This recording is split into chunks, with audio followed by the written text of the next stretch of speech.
Today, we're really digging into the legacy of Steve Jobs. It's enduring, but wow, is it complex? Absolutely. We've pulled together a whole range of sources, articles, biographies, interviews, Right. to try and get a handle on the multifaceted impact of this guy. He was truly iconic. Yeah, iconic is the word. Our goal here isn't just to rehash the same old stories.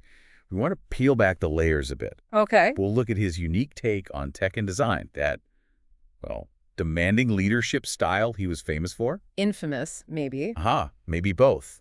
And also his personality, how his early life shaped him, some of the tougher ethical questions around his career, Mm-hmm. and of course the massive global footprint he left across so many industries. Exactly. I mean, Steve Jobs, the name itself just means innovation, transformation. He really does. But as we'll get into, his story is just full of these fascinating contradictions. It's not straightforward. Not at all. Okay, let's unpack this. Where should we start? Maybe with the foundation, his actual vision. What made it unique? Yeah, let's start there. What's really key, I think, is his core idea that technology by itself, Right. it just wasn't the whole picture. Right. He famously said, technology alone is not enough. You remember the rest. It's technology married with the liberal arts, married with the humanities. Exactly. That yields us the results that make our hearts sing. That fundamental concept, linking tech know-how with, Yeah. understanding people, beauty. Aesthetics. Yes, aesthetics. That was so central to everything he drove. And it led to this incredible intuition he had, focusing on the user. Totally. Almost uncanny. He had that famous line about customers not knowing what they want. Yeah, it's not the customer's job. Right. He felt he had to envision it for them, which was, pretty different from others who were all about market research. Definitely a departure. But it seemed to come from this deep sense of what people might want, even if they couldn't articulate it. And that conviction, it fueled this relentless drive for perfection and focus, intense focus. Oh, yeah. When he came back to Apple in '97. Big changes. He just slashed the product line, concentrated everything on just a few key things. That wasn't just about cutting costs, was it? No. It was about focus. Pouring all their energy, all that design brilliance into making a few things absolutely amazing. It was a masterclass in focus, really. Laser-like. Just think about that first iMac, the Bondi Blue one. Oh, yeah. In a world of beige boxes, suddenly there's this beautiful thing and no floppy drive. Right. People thought that was crazy then. Considered it essential. But that was classic Jobs, wasn't it? Just challenging the norms based on where he saw things going. And you see that intuitive leap again and again.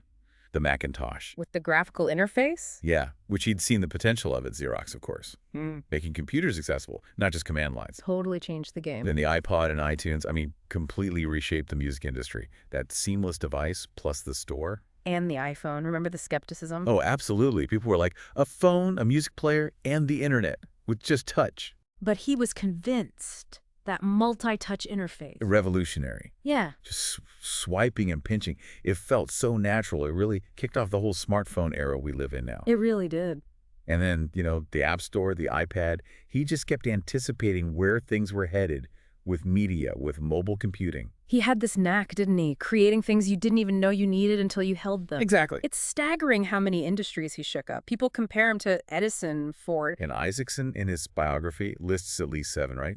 Personal computing, animation with Pixar. Music, phones, tablets. Retail with the Apple stores, digital publishing. That kind of impact across the board, it's incredibly rare. Truly unique. But that visionary side, it definitely had a flip side, didn't it? The way he led, the atmosphere he created. Yeah, that's the other crucial piece. How was this vision actually brought to life? Inside Apple, it wasn't just admiration he inspired. There was, a lot of fear, too. Right. There's that quote from engineer Michael Dewey. He said Jobs was crystal clear about what he didn't like. Uh-huh. If he was bored in a meeting, he'd bluntly say, "This is crap, let's move on." Just zero patience for anything he thought was subpar. And that wasn't just in meetings, it sounds like. It seeped into the culture. Oh, definitely. Created this palpable pressure. You hear those stories. The elevator rides. Exactly. Employees dreading getting in an elevator with him, afraid they couldn't impress him in, 30 seconds? Yeah. His management style was just uncompromising. He demanded A players only. The whole A players hire A players, B hire C players thing. That was his mantra. And it meant he had zero tolerance for anyone he didn't think was up to scratch. People said his feedback was extreme. Either you were brilliant or... Or you were, in his words, shit. Pretty much. Yeah. Very little in between. Polarizing. Which led some people to call him, a classic toxic leader, bullying, needing control, not much empathy. There are definitely accounts that paint that picture. Outbursts, needing to dictate everything. And then you have the other side, the loyalists. Right. People like Andy Cunningham. She admitted he was harsh, demanding. Yeah. But she also called working with him phenomenal an honor. Because of the results. Yeah, she emphasized the incredible things they achieved together, despite the pressure. Or maybe because of it, in her view. It sounds like his style wasn't static, though. It changed over his career. Can we track that? Yeah, definitely. You can kind of see phases. Early Apple, say 76 to 85. Yeah. That was young Jobs. Abrasive, unfiltered. The reality distortion field era. Exactly. Intense focus on the Mac, high expectations, Mm-hmm. but also a lot of friction. It contributed to him being pushed out in 85. Some saw him as a callow businessman. Divisive, undisciplined. Okay, so then he's out. Next T and Pixar time, 85 to 96. Did that change him? Well, he was still demanding, for sure. But there seems to have been maybe a dose of humility. How so? Next T wasn't a huge commercial hit, right? So maybe some lessons in practicality there. Yeah. At Pixar, he clashed with the creative folks at first, but eventually learned to trust them, step back a bit. So learning collaboration, maybe some emotional intelligence growth. Seems like it. It suggests some development. Even people he'd clashed with earlier sometimes spoke admiringly later. So a shift, even if that core intensity was still there. And then the big return, the Apple Renaissance, 97 to 2011, the comeback. Right. And he was definitely wiser, more experienced. He restructured things dramatically, broke down those silos, the whole one Apple push. Mm-hmm. Still demanded excellence, could still be tough, absolutely. Mm-hmm. But colleagues also noted more maturity. He delegated more to key people, like Joni Ive, Tim Cook. Okay. So the rough edges were still there, but maybe coupled with the stronger ability to inspire real loyalty. And obviously, overseeing Apple's most incredible innovations. Even if people got chewed out, they often recognized his dedication to the product. That seems to be the case for many. His commitment was undeniable. So, just a difficult guy. Yeah. Or is it more complicated? How do we square that with modern ideas about leadership? Yeah, it's tough.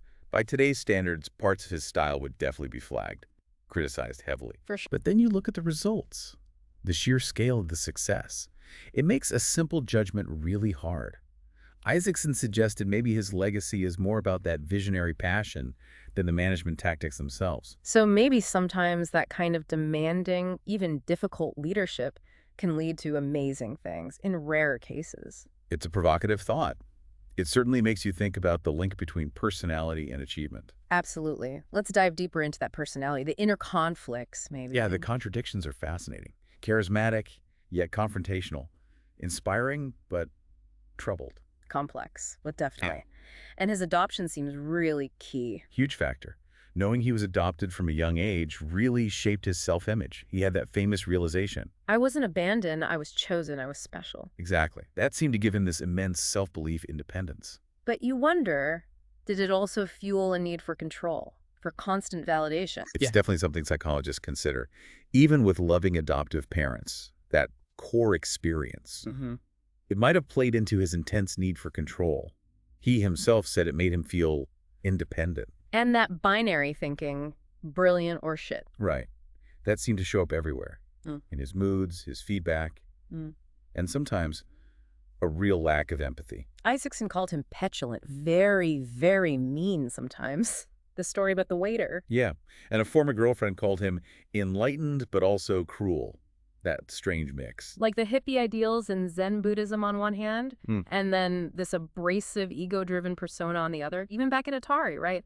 His hygiene, his attitude, they put him on the night shift. Yeah, to keep him away from everyone else. It's quite a picture. And then there's the reality distortion field, that almost hypnotic ability to convince people the impossible was possible. Right, which, yes, it drove incredible achievements, pushed teams way beyond what they thought they could do. It could also feel manipulative, ignored reality sometimes. Could be seen that way, definitely. But then you have Andy Hertzfeld saying the Mac team loved working 90 hours a week and loving it. So he could motivate intensely, even through pressure. Did getting cancer change him at all? That diagnosis in 2003 must have had an impact.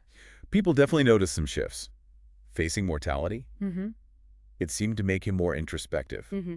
He reconnected properly with his daughter Lisa. His wife, Lorene Powell Jobs, talked about his regret, wishing he'd been a better father earlier. That sounds like a softening, seeking connection. It does seem that way. Lorene said having Lisa there in his final years was a real comfort to him. And Isaacson observed him grappling with legacy, saying money mattered less. He even made amends, apologies, peace with rivals like Bill Gates. So some humility came through. Glimpses, yeah. But it wasn't like a total personality transplant. He stayed fiercely dedicated to Apple, planning for its future, even setting up Apple University for after he was gone. So mortality maybe humbled him in some ways, led to more appreciation for people. But that core intensity, that drive, that persisted right to the end. It's such a complex picture. Which brings us to some of the, let's say, ethical sticking points in his career. It wasn't all just innovation and keynotes, right? Yeah, unfortunately not. There are some really significant incidents that raise big questions, especially how he treated some early collaborators. Like the Atari thing with Wozniak, the breakout game. Exactly. Wozniak did the incredible engineering work thinking they'd split a big bonus. Oh. But Jobs, well, he wasn't truthful about how much Atari paid. He kept most of it. Yeah, significantly more. Wozniak found out later and was understandably really hurt by it, said it was more about the dishonesty than the money itself. Ouch. That points to, well, a willingness to put himself first, even over loyalty to a close friend. And it wasn't a one-off, sadly. Think about the Apple IPO. Stock options for early employees. Right, he excluded some key people. Yes. People like Daniel Kotke, who was a friend, and they're from the very beginning. Yeah. Just left out of the initial stock grants. Seriously, why? Jobs just decided against it. When another exec offered to give Kotke some of his stock if Jobs matched it, Jobs apparently said, okay, I will give him zero. Just cold. Wow. So what happened? It was Wozniak again. He ended up giving away millions, like $10 million of his own stock to the people Jobs had excluded. Just said it was the right thing to do. Good for Woz. Yeah. But it highlights a pattern with Jobs. And it wasn't just money, was it? Recognition, too. Exactly. Many early team members felt their contributions got buried under the huge Steve Jobs story. And even his relationship with Woz, while they stayed friendly publicly, reportedly grew distant. Woz mentioned feeling a lack of personal appreciation from Jobs over the years. Okay, then there's the whole manufacturing side. Foxconn. Yeah, that became a major issue. The conditions in those factories in China, reports of really tough working environments, long hours, intense pressure, and then the worker suicides in 2010. That was deeply troubling. How did Jobs respond? Initially, pretty defensively. He famously said, Foxconn is not a sweatshop. Described the facilities as pretty nice, mentioned pools and movie theaters. Which felt like it was minimizing the very real concerns about worker stress and well-being. It did to many critics. It seemed to downplay the human cost of producing these devices at such scale and speed. Did things change? Apple did implement changes, audits, supplier codes of conduct, especially after the public pressure mounted. But critics argued it was often reactive, and the core tension between profit margins, production speed, and worker welfare, that remained. The focus under Jobs was always relentlessly on the product. And that relentless focus, it impacted his personal life too, didn't it? His daughter, Lisa. That's a really difficult part of the story, his early denial of paternity. For years, right. He even claimed in court documents he was sterile. Yes, and provided very little support initially. They did reconcile later in life, thankfully. But Lisa Brennan Jobs wrote about that lasting feeling of not being wanted, not being compelling enough for him. That's heartbreaking. And it seems like that pattern work first, relationship second, affected others too. It appears so. Friendships strained, like with Kotke, and the demands on Apple employees themselves. Burnout was common. People who didn't meet his standards could just be cut off, dismissed abruptly. So it begs that tough question. Was that intensity, that willingness to sideline personal stuff, somehow necessary for what he achieved? It's impossible to know for sure, right? Many would argue vehemently that great leadership doesn't require denying your child or mistreating people. Of course not. But in Jobs' specific case, he often seemed to operate by compartmentalizing, pushing personal things aside in this incredibly focused pursuit of his vision, whether that was a requirement for his success or just a damaging flaw. It's a deep ethical question. So putting it all together, the vision, the flaws, the impact, what's the ultimate legacy? He's clearly more than just a tech CEO. Oh, absolutely. Despite all the controversies, the sheer scale of his impact is undeniable. Historians, business leaders, they put him up there with Edison, with Henry Ford, people who didn't just tweak things, but fundamentally changed industries and how we live.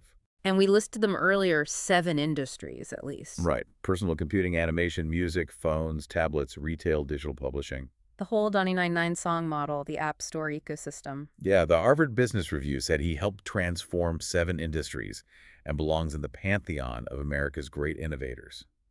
It's hard to argue with that breadth of influence. But, as we've discussed, that success had a human cost for the teams at Apple. Definitely. Those long hours, the intense pressure, it led to burnout for many. Even if they also felt huge creative fulfillment, the psychological toll was real. Remember those t-shirts? 90 hours a week and loving it. Yeah, but there's probably a counter t-shirt too. Probably 2 hours a week and loving it after they left. Huh. And there was a cost to Jobs himself, arguably. His health, maybe. That relentless drive. It's hard not to wonder, did that constant intensity contribute to his health issues? We can't know, but it's a thought. So today, how do people see him? It feels like a mix. It really is. A blend of awe and criticism. Visionary icon, but also, yeah, that great and demanding leader label comes up. There was that period after he died, wasn't there? A bit of questioning the cult of Steve Jobs, warning against just copying his harshness. Yes, a necessary recalibration, perhaps. Realizing that you can't just mimic the abrasive parts and expect genius results. His context was unique. What do you think happens over time? How will he be remembered in, say, 50 years? My guess, the mythic narrative, Jobs, the visionary, the innovator, that's likely to grow stronger.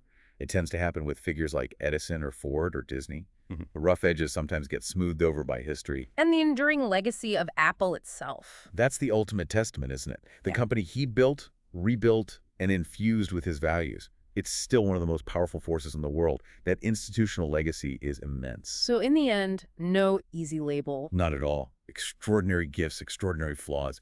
He left a huge mark. He certainly achieved his goal, didn't he? I want to put a ding in the universe. Undeniably. And we're all still feeling the ripples of that ding. It's going to last for a long, long time. So, wrapping up this deep dive, we've really looked at Steve Jobs from a lot of angles. The incredible vision, the innovation. Yeah, but also the complex, often contradictory leadership style, the personality. And those significant ethical questions that came up throughout his career. Right. And pulling it all together, that undeniable world-changing impact he had on so many different fields. That leaves you thinking, doesn't it? It really does. And maybe a final thought for you, listening. How much were his flaws tangled up with his genius? Could he have achieved all that with a totally different approach, maybe kinder, gentler? Or was that edge part of the package? And what lessons are there, really, for leadership and innovation now? Can we learn from both the good and the bad? Big questions. Definitely a lot to chew on. For sure. Well, thanks for joining us for this deep dive into Steve Jobs, his story, his legacy. It clearly continues to shape our world in really profound ways.